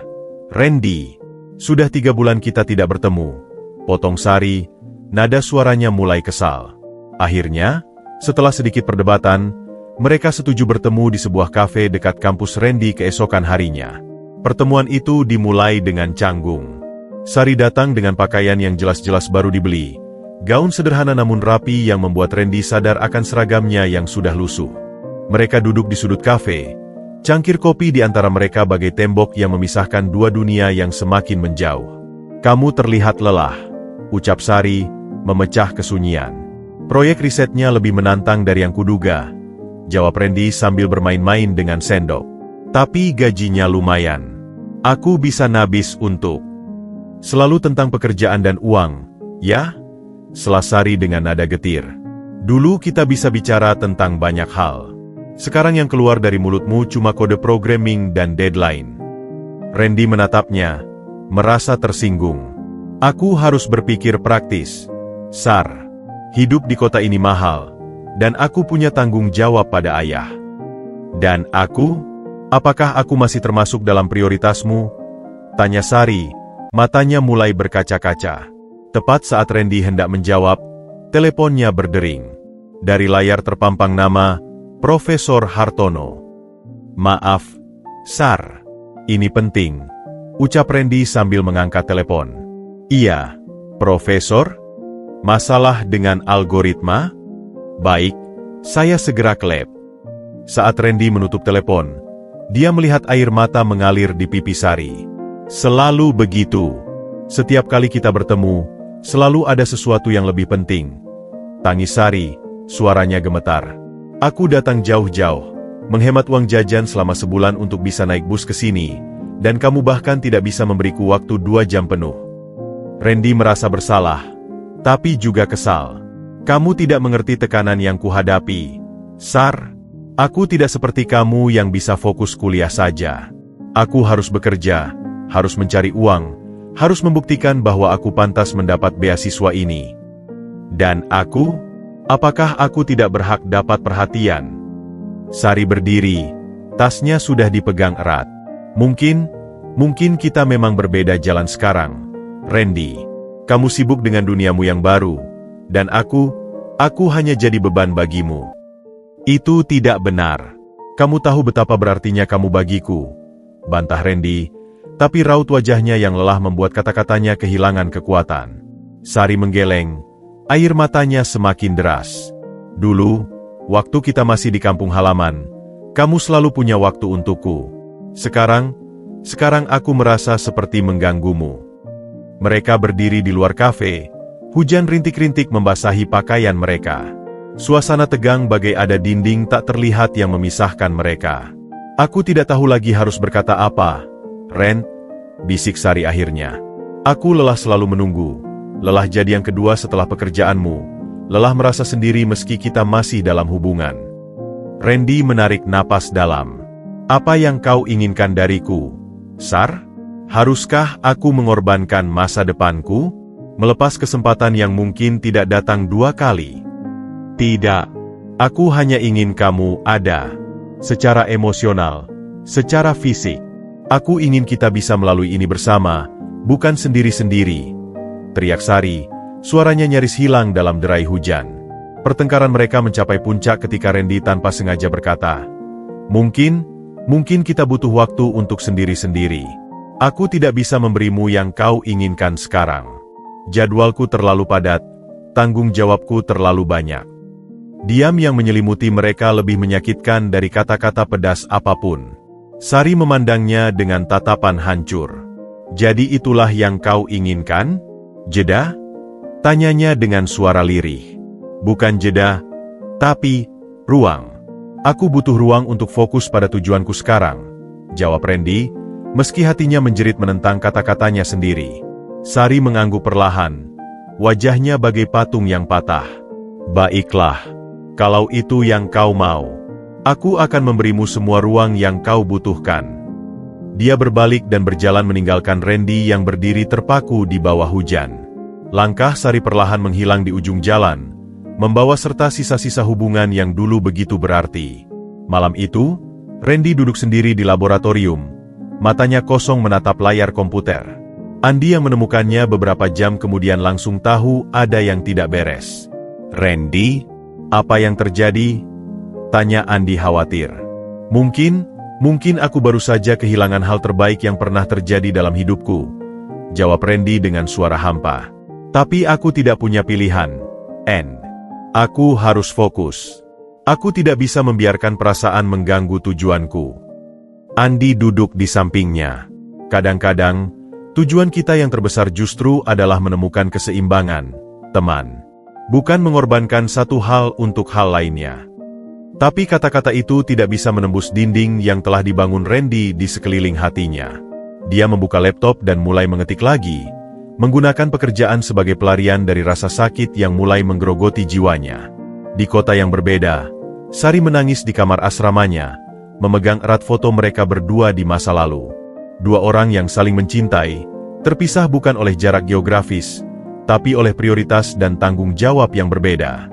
Hujan terus turun sepanjang malam, seolah ikut berduka atas hubungan yang mulai retak oleh kerasnya realita kehidupan. Dan di kedalaman hatinya, meski tidak mau mengakuinya, Randy tahu bahwa dia mungkin telah membuat kesalahan yang akan selalu dia sesali. Hujan turun dengan derasnya, membasahi kota metropolitan yang tak pernah tidur. Di dalam laboratorium komputer kampus yang sepi, Randy sedang asyik tenggelam dalam dunia kode dan algoritma. Jam dinding sudah menunjukkan pukul 11 malam, tapi bagi Randy, ini adalah waktu terbaik untuk bekerja, ketika dunia sedang tidur dan tidak ada yang mengganggunya. Teleponnya berdering, memecah kesunyian. Randy melihat layar dan tersenyum. Itu panggilan video dari ayahnya. Sudah seminggu lebih mereka tidak berbicara karena kesibukan Randy. Ayah, maaf aku belum sempat menelepon, sambut Randy dengan riang. Tapi senyumnya segera pudar ketika melihat wajah ayahnya di layar. Ayah, kenapa wajahmu pucat sekali? Pak Surya tersenyum lemah. Wajahnya tampak lebih tua dari usia sebenarnya. Tidak apa-apa, Nak. Cuma capek sedikit. Ayah bangga padamu. Kabarmu di koran itu membuat banyak tetangga datang memberi selamat. Randy mengerutkan kening. Ayah, jangan bohong padaku. Ada apa? Kamu sakit? Batuk-batuk kecil saja. Sudah seminggu ini, tapi tidak apa-apa, jawab Pak Surya sambil berusaha menahan batuk yang ternyata tidak bisa ditahannya. Batuknya terdengar dalam dan mengkhawatirkan. Ayah, kamu harus periksa ke dokter, desak Randy, hatinya mulai cemas. Tidak usah, Nak. Biaya mahal. Lagi pula, tidak apa-apa. Tiba-tiba, wajah Pak Surya berkerut kesakitan. Tangannya menggapai dada, dan sebelum Randy sempat berkata apa-apa, telepon terputus. Randy mencoba menelepon kembali, tapi tidak diangkat. Panik mulai menyergapnya.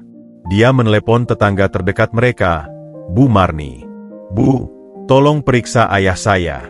Dia tiba-tiba terputus teleponnya dan batuk-batuk parah. Pinta Randy dengan suara gemetar. Beberapa menit yang terasa seperti abad berlalu sebelum Bu Marni menelepon balik. Suaranya panik. Randy, ayahmu pingsan. Kami harus bawa ke rumah sakit. Malam itu adalah malam terpanjang dalam hidup Randy. Dari seberang telepon, dia hanya bisa mendengarkan kabar dari Bu Marni yang bolak-balik antara rumah sakit dan rumah mereka. Diagnosisnya datang seperti pukulan palu godam. Pneumonia akut yang sudah parah dan diperlukan perawatan intensif. Biayanya berapa, Dok? Tanya Randy melalui telepon ketika Bu Marni menyerahkan ponselnya pada dokter jaga. Dengan perawatan ICU dan semua obat, sekitar 15 juta untuk minggu pertama, jawab dokter dengan suara datar. Dan mungkin perlu lebih, tergantung perkembangan kondisi beliau. Randy merasa dunia berputar. 15 juta? Tabungannya yang susah payah dikumpulkan hanya mencapai 7 juta. Bahkan jika dia meminjam dari Andi dan menjual semua yang dia punya, paling-paling hanya terkumpul 10 juta. Keesokan harinya, dengan mata bengkak dan hati yang remuk, Randy menghadap Profesor Hartono. Profesor, saya perlu cuti dari tim riset, ucap Randy dengan suara parau. Ayah saya sakit keras di kampung. Saya harus pulang. Profesor Hartono memandangnya dengan simpati. Randy, aku turut prihatin. Tapi proyek ini sedang dalam tahap kritis. Kalau kamu cuti sekarang. Saya tahu, Profesor, tapi ayah saya, dia segalanya bagi saya. Air mata akhirnya menetes di pipi Randy. Dia yang membesarkan saya sendirian, bekerja sebagai pemulung demi membiayai sekolah saya. Sekarang saat dia membutuhkan saya tidak bisa mengabaikannya. Dia kemudian menemui kepala administrasi kampus untuk menanyakan kemungkinan mengambil uang beasiswa di muka, tapi jawabannya membuatnya semakin putus asa. Tidak bisa, Randy. Peraturan beasiswa tidak mengizinkan penarikan di muka, kata petugas administrasi dengan wajah kasihan tapi tegas. Malam itu, Randy duduk terdiam di kamar asramanya. Andi mencoba menghiburnya, tapi kata-kata apapun terasa hampa. Di depan Randy terbentang dua pilihan yang sama-sama menyakitkan. Tetap di kampus dan melanjutkan studinya sementara ayahnya mungkin tidak mendapat perawatan yang memadai, atau pulang kampung, meninggalkan semua yang sudah diperjuangkannya, dan merawat ayahnya sendiri. Randy, dengarkan, kata Andi mencoba menawarkan solusi. Aku bisa pinjamkan uang tabunganku. 5 juta. Itu semua yang aku punya. Randy menggeleng, terharu sekaligus putus asa. Tidak, End.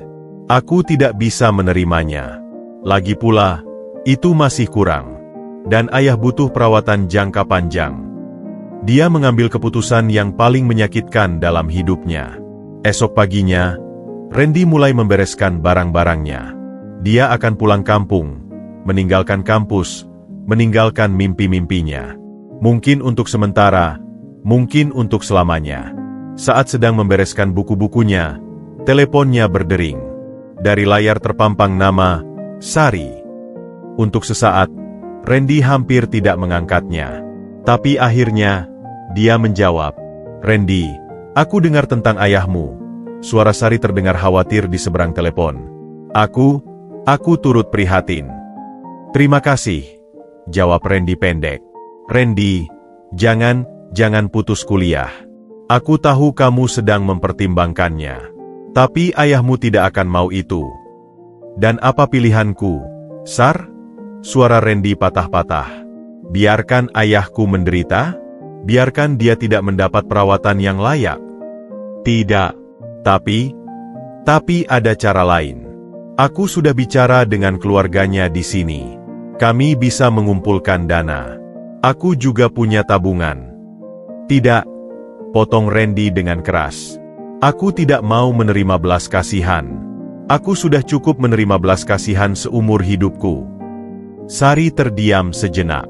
Ini bukan belas kasihan, Randy. Ini persahabatan, cinta. Kamu selalu terlalu bangga, tidak mau menerima bantuan orang lain. Percakapan mereka berakhir dengan nada tidak menyenangkan. Randy menutup telepon dengan perasaan semakin hancur. Dia tahu Sari bermaksud baik, Tapi harga dirinya yang terluka tidak bisa menerima kenyataan bahwa sekali lagi, dia harus bergantung pada belas kasihan orang lain. Sore itu, dengan koper di satu tangan dan tas berisi buku-buku di tangan lainnya, Randy berdiri di depan gerbang kampus. Hatinya hancur berkeping-keping. Semua perjuangannya, dari anak pemulung yang dihina sampai bisa masuk perguruan tinggi ternama, sekarang harus berakhir karena takdir yang kejam. Dia memandang gedung-gedung kampus yang megah untuk terakhir kalinya, mengucapkan selamat tinggal pada semua mimpi yang pernah dia rajut di tempat ini. Air mata mengalir deras di pipinya, bercampur dengan hujan yang mulai turun lagi. "Ayah, maafkan aku," bisiknya pada angin. "Aku tidak bisa menjadi anak yang baik. Tapi setidaknya, aku akan ada untukmu saat kau paling membutuhkan." Langkahnya berat meninggalkan kampus, seperti seorang prajurit yang meninggalkan medan perang sebelum pertempuran usai. Dan dalam hatinya, dia tahu bahwa ini mungkin adalah akhir dari semua impiannya. Impian yang dulu begitu cerah, kini redup diterpa badai kehidupan yang tidak pernah dia duga akan datang. Kereta melaju membawa Randy menjauh dari kota metropolitan, meninggalkan semua impian dan cita-citanya. Dalam perjalanan pulang yang terasa seperti prosesi pemakaman harapan, Randy duduk terdiam, matanya kosong menatap pemandangan di luar jendela yang berlalu dengan cepat. Setiap kilometer yang ditempuh seakan menjauhkannya dari masa depan yang pernah dia bayangkan. Sesampainya di rumah sakit kecil di kota kelahirannya, pemandangan yang menyambutnya membuat hancur hatinya. Pak Surya terbaring lemah di tempat tidur rumah sakit yang sederhana, terhubung dengan selang oksigen dan infus. Wajahnya yang dulu tegar kini tampak renta dan pucat. "Ayah," bisik Randy sambil memegangi tangan ayahnya yang sudah kasar karena puluhan tahun memilah sampah. Pak Surya membuka matanya perlahan. "Randy, kenapa kau pulang? Kuliahmu." "Jangan khawatir tentang kuliah, Yah. Yang penting ayah sembuh," jawab Randy sambil memaksakan senyum. Tapi di balik senyumnya, keputusasaan semakin menggerogoti. Tagihan rumah sakit sudah menumpuk, dan uang tabungannya yang 7 juta hampir habis hanya dalam 3 hari. Randy bahkan sudah mulai mempertimbangkan untuk menjual sedikit barang berharga yang mereka punya. Kompor gas tua, televisi tabung pemberian tetangga, bahkan sepeda ayahnya yang sudah tua. Keesokan harinya, ketika Randy sedang duduk termenung di lobi rumah sakit, menerima telepon dari Bu Sari. "Randy, kenapa tidak memberitahu saya?" Suara Bu Sari terdengar khawatir. "Andi yang memberitahu saya tentang kondisi ayahmu." "Maaf, Bu.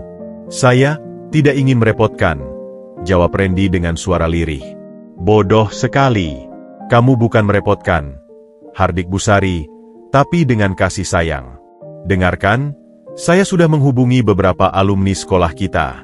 Kami sedang menggalang dana untuk ayahmu." Randy ingin menolak, tapi kata-katanya tercekat di tenggorokan. Air mata mulai menggenang di matanya. "Bu, saya tidak pantas."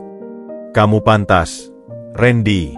Kamu selalu pantas," potong Bu Sari. "Ingat, dulu kamu juga tidak mau menerima bantuan saya, dan lihat sekarang, kamu sudah membuktikan bahwa bantuan itu tidak sia-sia." Beberapa jam kemudian, keajaiban mulai terjadi. Telepon Randy berderet-deret menerima transfer dari berbagai nomor yang tidak dikenalnya. Ada yang Rp100.000, ada yang Rp500.000, bahkan ada yang Rp1 juta. Semuanya disertai pesan-pesan penyemangat. "Terus semangat, Randy. Kami bangga padamu. Semoga ayahmu lekas sembuh. Jangan putus kuliah. Kami percaya padamu, Randy."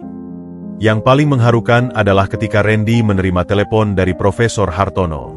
"Randy, saya dengar tentang ayahmu," kata profesor itu dengan suara serius. "Saya sudah berbicara dengan rektorat. Kami sepakat untuk memberimu cuti studi sementara tanpa harus kehilangan beasiswa. Dan tim riset kami mengumpulkan dana untukmu." Randy hampir tidak percaya. "Profesor, saya tidak tahu harus berkata apa." "Tidak perlu berkata apa-apa. Fokus pada ayahmu. Tapi janji satu hal, setelah ini selesai, kamu akan kembali ke kampus. Kami membutuhkan orang sepertimu." Tak kalah mengejutkan adalah ketika Andi tiba-tiba muncul di rumah sakit, membawa serta tas berisi uang yang dikumpulkan dari teman-teman kampus. "Aku naik bus semalam," kata Andi sambil memeluk Randy erat. Jangan berpikir untuk menghadapi ini sendirian, teman. Yang paling tidak terduga adalah ketika Ryan, yang selama ini selalu mengejek Randy, juga mengirimkan uang dengan pesan, "Maaf untuk semua yang kulakukan. Ayahku juga dulu sakit keras. Aku tahu bagaimana rasanya." Malam itu, Randy duduk di samping tempat tidur ayahnya, menghitung total dana yang terkumpul. Matanya tidak percaya, hampir 25 juta rupiah sudah terkumpul, cukup untuk biaya pengobatan ayahnya selama beberapa minggu ke depan.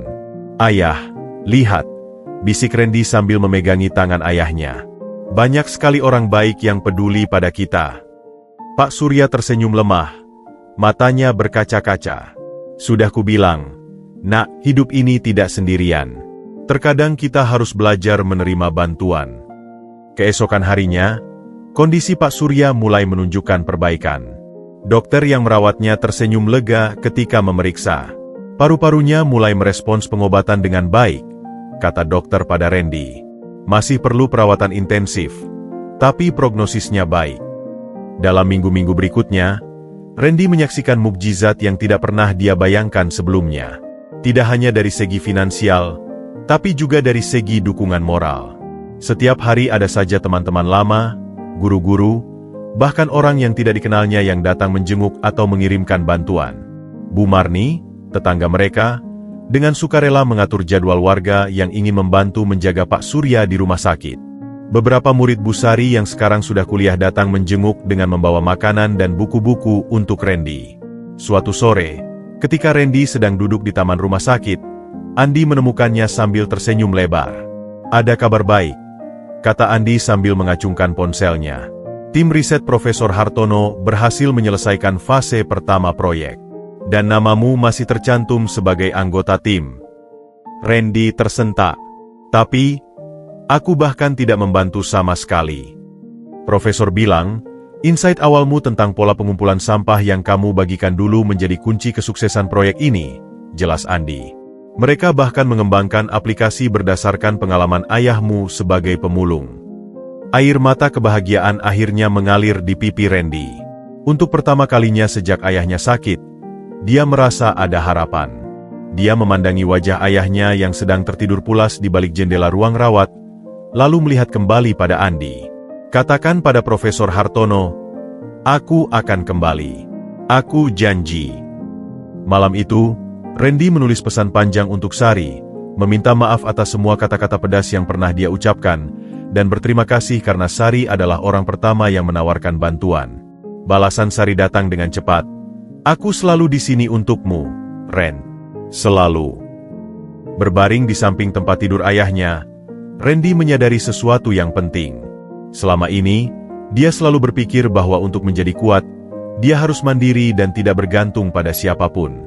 Tapi sekarang dia mengerti, kekuatan sejati justru terletak pada keberanian untuk menerima bahwa terkadang, kita memang membutuhkan bantuan orang lain. Dia memandangi langit malam yang bertabur bintang melalui jendela rumah sakit. Bintang-bintang itu, meski terpisah jarak yang sangat jauh, saling menerangi satu sama lain. Sama seperti manusia, kita mungkin terpisah oleh jarak dan perbedaan, tapi kita tetap bisa saling membantu, saling menguatkan. Dan untuk pertama kalinya dalam waktu lama, Randy tersenyum dengan penuh harapan. Perjalanannya belum berakhir. Masih ada jalan panjang di depan, tapi sekarang dia tahu, dia tidak akan berjalan sendirian. 2 minggu telah berlalu sejak Randy kembali ke kota metropolitan, meninggalkan ayahnya yang kondisi kesehatannya sudah jauh lebih stabil. Kembali ke kampus terasa seperti memulai hidup baru, masih dengan beban yang sama, tapi sekarang dengan perspektif yang benar-benar berbeda. Pelajaran tentang kerendahan hati dan penerimaan telah mengubahnya secara fundamental. Hari H untuk final hackathon nasional semakin dekat. Tim Randy, beranggotakan dirinya, Andi, dan 2 mahasiswa lain, sedang mempersiapkan presentasi terakhir. Aplikasi WasteSort yang mereka kembangkan telah melalui berbagai penyempurnaan, terinspirasi langsung dari pengalaman hidup Randy dan ayahnya. "Randy, bagaimana dengan algoritma klasifikasi sampah organik dan anorganiknya?" tanya Andi suatu malam di laboratorium. Mata mereka sama-sama berkantung karena kurang tidur. "Sudah 95% akurat berdasarkan data testing," jawab Randy sambil mengetik dengan cepat. Tapi aku masih khawatir dengan user interface-nya. Apa cukup intuitif untuk para pemulung seperti ayahku? Salah satu anggota tim mereka, Linda, mengerutkan kening. Tapi target pasar kita kan perusahaan pengelola sampah, bukan para pemulung langsung. Randy menatapnya dengan tekad yang membara. Justru itu kekuatan kita. Aplikasi ini tidak hanya membantu perusahaan, tapi juga memberdayakan para pemulung.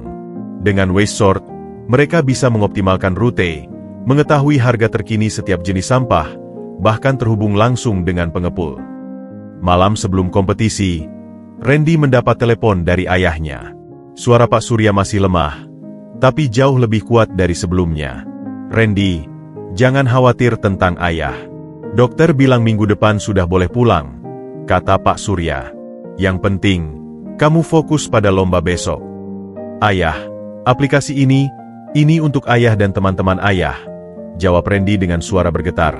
"Aku ingin membuktikan bahwa pekerjaan pemulung itu mulia, dan teknologi bisa membuatnya lebih baik." Hari kompetisi tiba. Ruang ballroom hotel berbintang 5 itu dipenuhi oleh tim-tim dari universitas ternama seluruh Indonesia. Para peserta dengan laptop mahal dan setelan formal membuat Randy sedikit grogi. Dia masih mengenakan kemeja sederhana pemberian Andi, sementara presentasinya disimpan dalam flash disk yang sudah usang. Saat giliran tim mereka presentasi, Randy mengambil napas dalam-dalam. Di antara hadirin, dia melihat Profesor Hartono dan beberapa dosen lainnya duduk di barisan depan, memberikan anggukan penyemangat. "Yang terhormat Dewan Juri, hadirin sekalian," Randy memulai presentasinya dengan suara yang sedikit gemetar, tapi semakin mantap. "Kami membawa aplikasi WasteSort, sebuah solusi yang terinspirasi oleh pahlawan tanpa tanda jasa di jalanan, para pemulung." Dia memutar video singkat wawancara dengan beberapa pemulung, termasuk rekaman suara ayahnya yang dengan bangga bercerita tentang pekerjaannya. Aplikasi ini tidak hanya menggunakan machine learning untuk klasifikasi sampah, tapi juga memiliki fitur yang memberdayakan para pemulung secara langsung. Randy mendemonstrasikan aplikasinya dengan lancar. Mereka bisa mendapatkan informasi harga real-time, rute optimal, bahkan akses ke pembeli langsung. Sesi tanya-jawab berlangsung intens. Salah satu juri, seorang CEO perusahaan teknologi, mengajukan pertanyaan kritis. Bagaimana dengan sustainability model bisnisnya? Apakah para pemulung yang notabene berpenghasilan rendah bisa membayar untuk aplikasi ini? Randy tersenyum. "Kami justru memiliki model revenue sharing dengan perusahaan pengelola sampah. Setiap kali seorang pemulung menggunakan aplikasi ini untuk menjual sampah ke perusahaan mitra kami mendapat komisi kecil. Jadi bagi pemulung, aplikasi ini gratis." Presentasi berakhir dengan tepuk tangan yang meriah. Saat tim mereka kembali ke tempat duduk, Andi memeluk Randy erat. "Luar biasa, Rand. Aku yakin kita menang." Pengumuman pemenang dilakukan sore hari. Ketika juri utama naik ke panggung, jantung Randy berdebar kencang. Untuk juara ketiga, Universitas Indonesia dengan aplikasi EduTech. Tepuk tangan menggema. Randy menarik napas dalam. Juara kedua, Institut Teknologi Bandung dengan platform fintech mereka. Andi memegangi tangan Randy yang sudah berkeringat. Dan untuk juara pertama, juri utama tersenyum. Dengan inovasi yang tidak hanya teknologi canggih advance, tapi juga memiliki dampak sosial yang luar biasa. Universitas Teknologi Nusantara dengan WasteSort. Randy tidak bisa mempercayai telinganya. Andi mendorongnya untuk naik ke panggung, sambil berteriak, "Ayo, Rand, kamu yang harus terima penghargaannya." Dengan langkah gemetar, Randy naik ke panggung. Saat menerima piala, matanya berkaca-kaca. "Atas nama tim saya dan atas nama ayah saya yang seorang pemulung, terima kasih," katanya dengan suara bergetar. Ini membuktikan bahwa latar belakang kita bukanlah penghalang, melainkan sumber inspirasi yang tak ternilai. Saat turun dari panggung, teleponnya berdering. Dari layar terpampang wajah Bu Marni yang ceria. "Randy, dokter baru saja memeriksa ayahmu. Kata dokter, kondisi ayahmu sudah cukup stabil untuk pulang besok." Dua kabar baik dalam satu hari, kemenangan dalam kompetisi dan kesembuhan ayahnya, membuat Randy tidak bisa menahan air mata. Dia duduk di kursi ballroom yang mewah, menangis terharu, tidak peduli dengan pandangan orang-orang di sekitarnya. Profesor Hartono mendekatinya, meletakkan tangan di bahu Randy. "Aku selalu tahu kamu spesial, Randy. Tapi hari ini, kamu membuktikan bahwa teknologi yang baik adalah teknologi yang memanusiakan." Malam itu, ketika Randy menelepon ayahnya untuk memberitahu kabar kemenangannya, tangisan bahagia Pak Surya di seberang telepon adalah musik terindah yang pernah didengar Randy. "Ayah, ini untukmu," bisik Randy. "Aku janji akan terus membuat ayah bangga." Di balik kesedihan dan kepedihan yang pernah menghampiri, Randy menemukan kekuatan baru. Dia menyadari bahwa terkadang, justru dalam momen-momen terkelam dalam hidup, kita menemukan tujuan sejati kita. Bagi Randy, tujuannya jelas, menggunakan ilmunya untuk membuat dunia yang lebih baik, tidak hanya untuk dirinya sendiri, tapi untuk orang-orang seperti ayahnya, para pahlawan tanpa tanda jasa yang selama ini diabaikan masyarakat. Dan saat dia memandangi piala yang berkilau di kamar asramanya, Randy tahu bahwa ini bukanlah akhir. Ini baru permulaan dari perjalanan panjang yang penuh makna. Kemenangan di Hackathon Nasional membawa dampak yang jauh lebih besar dari yang pernah dibayangkan Randy. Berita tentang aplikasi WasteSort dan kisah inspiratif di baliknya menyebar seperti wildfire di kalangan teknologi Indonesia. Namun, tidak ada yang bisa memprediksi kejutan yang akan datang minggu itu. 3 hari setelah kompetisi, Randy sedang berada di laboratorium bersama timnya, membahas pengembangan lebih lanjut WasteSort, ketika telepon kantor laboratorium berdering. "Randy, ada panggilan untukmu," kata asisten laboratorium sambil menyodorkan telepon. "Dari Shnergy Tech Indonesia." Randy hampir menjatuhkan ponselnya. Shnergy Tech? Perusahaan teknologi terbesar di Asia Tenggara yang markas besarnya ada di Singapura? Dengan tangan gemetar, dia menerima telepon itu. "Selamat pagi, ini Randy," katanya, berusaha terdengar profesional. "Selamat pagi, Pak Randy. Saya Devina, Head of Talent Acquisition Shnergy Tech Indonesia." Suara perempuan di seberang telepon terdengar ramah namun profesional. "Kami sangat terkesan dengan inovasi WasteSort yang Anda kembangkan. Apakah Anda bersedia bertemu dengan kami untuk berbincang lebih lanjut?" Pertemuan diatur untuk keesokan harinya. Randy yang biasanya tenang, malam itu tidak bisa tidur. Andi berusaha menenangkannya. "Shnergy Tech, Rand. Ini mimpi semua mahasiswa teknik," kata Andi sambil menggebrak meja dengan semangat. "Kamu harus tenang dan percaya diri besok." Keesokan harinya, Randy berdiri di depan gedung pencakar langit Shnergy Tech Indonesia di pusat kota. Dengan jas sederhana pinjaman dari Profesor Hartono, dia memasuki lobi yang megah dengan perasaan campur aduk antara gugup dan tak percaya. Devina, perempuan berpenampilan elegan sekitar usia 30-an, menyambutnya dengan hangat. "Senang akhirnya bertemu dengan Anda, Randy. Mari kita naik ke lantai 40. Di ruang rapat yang mewah, sudah menunggu 2 orang lainnya, Pak Hendra, Director of Innovation, dan Bu Maya, CTO Shnergy Tech Indonesia. "Randy, kami sudah mengamati perkembangan Anda sejak kemenangan di Hackathon Nasional," buka Pak Hendra setelah perkenalan singkat. "Yang membuat kami tertarik bukan hanya teknologinya, tapi visi sosial di balik WasteSort." Bu Maya melanjutkan, "Kami ingin mengakuisisi WasteSort dan mengembangkannya lebih lanjut. Tapi yang lebih penting, kami ingin merekrut Anda sebagai AI Research Engineer di divisi R&D kami." Randy merasa seperti bermimpi. "Saya sangat tersanjung, Bu. Tapi saya masih mahasiswa semester 4. "Kami tahu," sela Devina sambil tersenyum. "Kami menawarkan program magang berbayar yang bisa dijalankan paralel dengan kuliah Anda. Setelah lulus, Anda akan langsung menjadi karyawan tetap dengan paket kompensasi yang sangat kompetitif."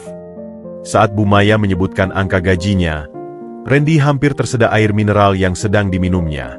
Angka itu 5 kali lipat dari yang pernah dia bayangkan, plus bonus akuisisi untuk WasteSort yang cukup untuk membeli rumah sederhana dan mengangkat ayahnya dari kehidupan sebagai pemulung selamanya. "Kami juga menyediakan asrama perusahaan dan tunjangan pendidikan untuk menyelesaikan S1 Anda," tambah Pak Hendra. "Kami ingin investasi ini menguntungkan kedua belah pihak." Randy meminta waktu seminggu untuk mempertimbangkan tawaran itu. Sepulang dari pertemuan, dia langsung menelepon ayahnya. "Ayah, kamu tidak akan percaya," kata Randy, suaranya masih bergetar karena emosi. "Aku dapat tawaran kerja dari Shnergy Tech. Setelah mendengar semuanya, diam sejenak terasa di seberang telepon sebelum Pak Surya akhirnya berbicara dengan suara terharu. "Nak, ayah tidak pernah ragu padamu. Tapi ingat, keputusan apapun yang kamu ambil, pastikan itu membuatmu bahagia." Malam itu, Randy mengadakan pertemuan kecil di kamar asramanya dengan Andi, Profesor Hartono, dan secara virtual dengan Bu Sari dan Sari. "Tidak bisa disangkal, ini kesempatan emas," kata Profesor Hartono. "Tapi ingat, kamu juga punya komitmen dengan tim riset kampus." Bu Sari melalui video call menambahkan, "Randy, apapun pilihanmu, kami akan mendukung.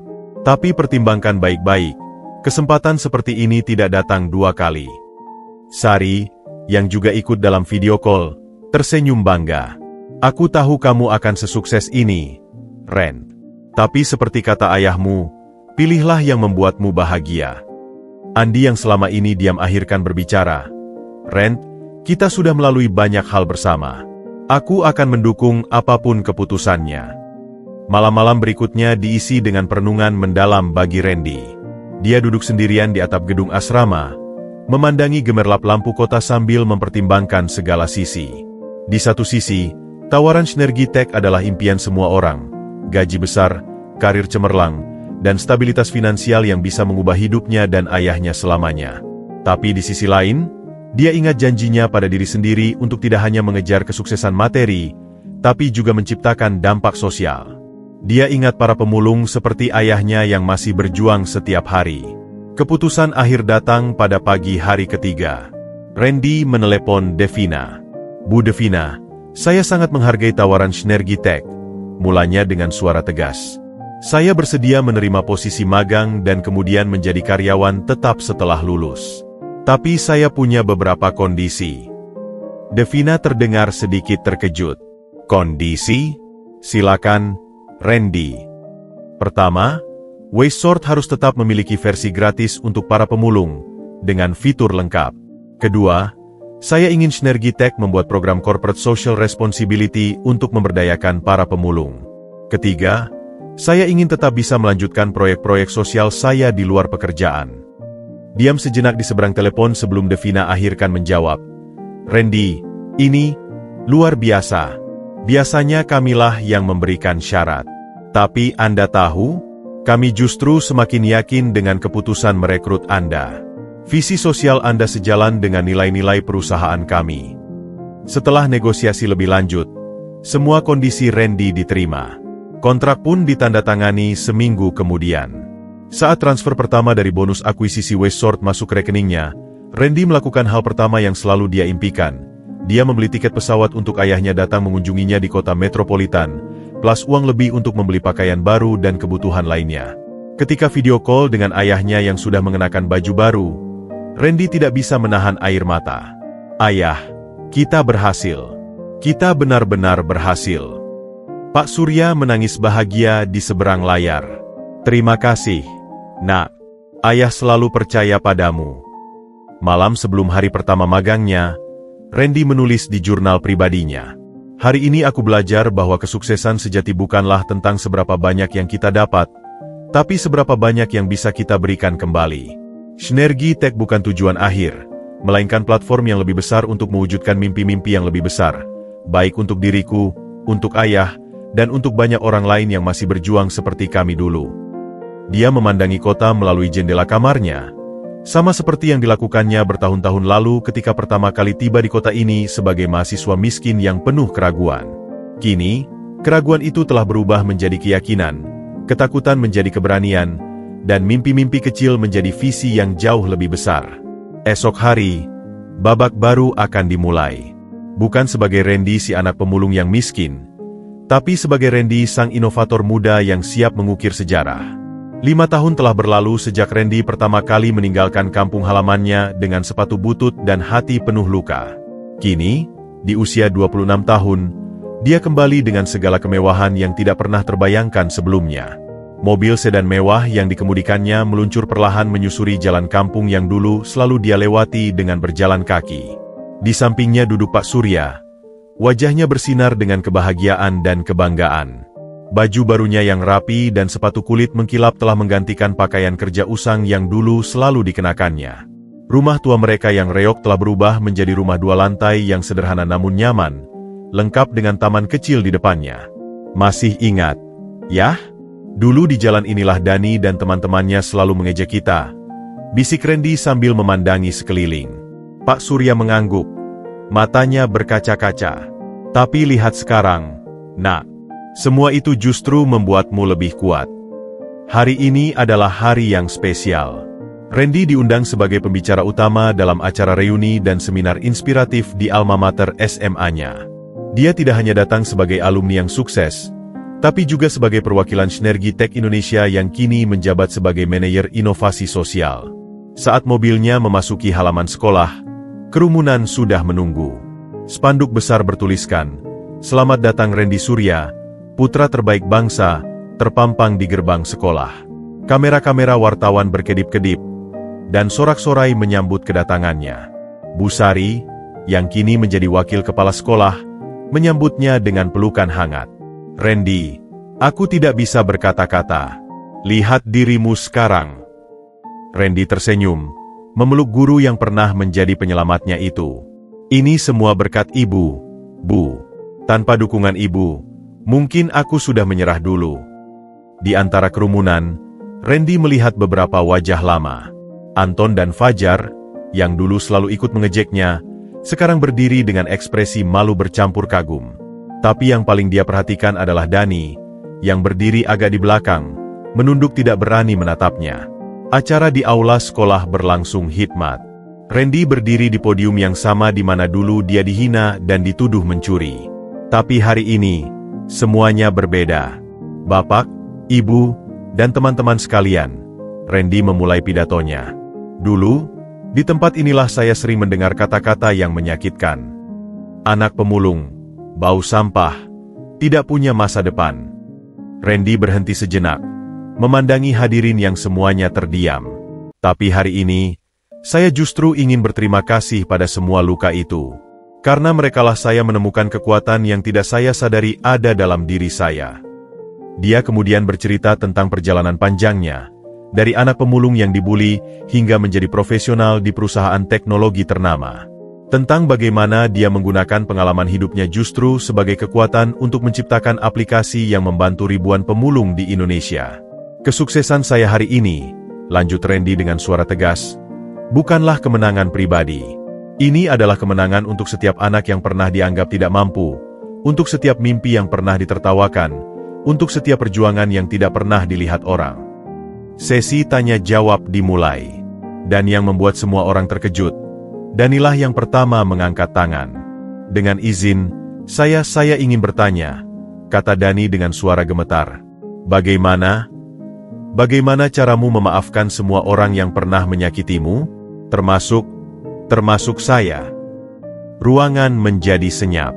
Semua mata tertuju pada Randy yang tersenyum lembut. "Dani, teman," Randy memulai. "Maaf bukanlah tentang melupakan, tapi tentang memahami bahwa kita semua pernah melakukan kesalahan. Dulu kita sama-sama muda dan bodoh. Yang penting sekarang adalah apa yang kita lakukan dengan masa depan kita." Randy kemudian mengumumkan kejutan yang telah dipersiapkannya. "Melalui Sinergi Tech Foundation, saya meluncurkan program Digital Pemulung, pelatihan teknologi dan bantuan modal untuk para pemulung yang ingin meningkatkan taraf hidup mereka. Dan untuk sekolah kita, saya menyumbang laboratorium komputer lengkap dan beasiswa untuk siswa tidak mampu." Saat acara berakhir, sesuatu yang mengharukan terjadi. Dani mendekati Randy dengan langkah berat. "Randy, saya tidak pantas meminta maaf. Tapi saya ingin kamu tahu bahwa saya benar-benar menyesal," ucap Dani dengan suara bergetar. "Saya sudah berubah. Sekarang saya guru honorer di SD kecil. Saya berusaha menjadi orang yang lebih baik." Randy mengulurkan tangannya. "Kita semua berubah, dan yang penting kita belajar dari kesalahan kita." Mereka berpelukan, diiringi tepuk tangan meriah dari semua yang hadir. Anton dan Fajar juga datang, menyatakan penyesalan mereka.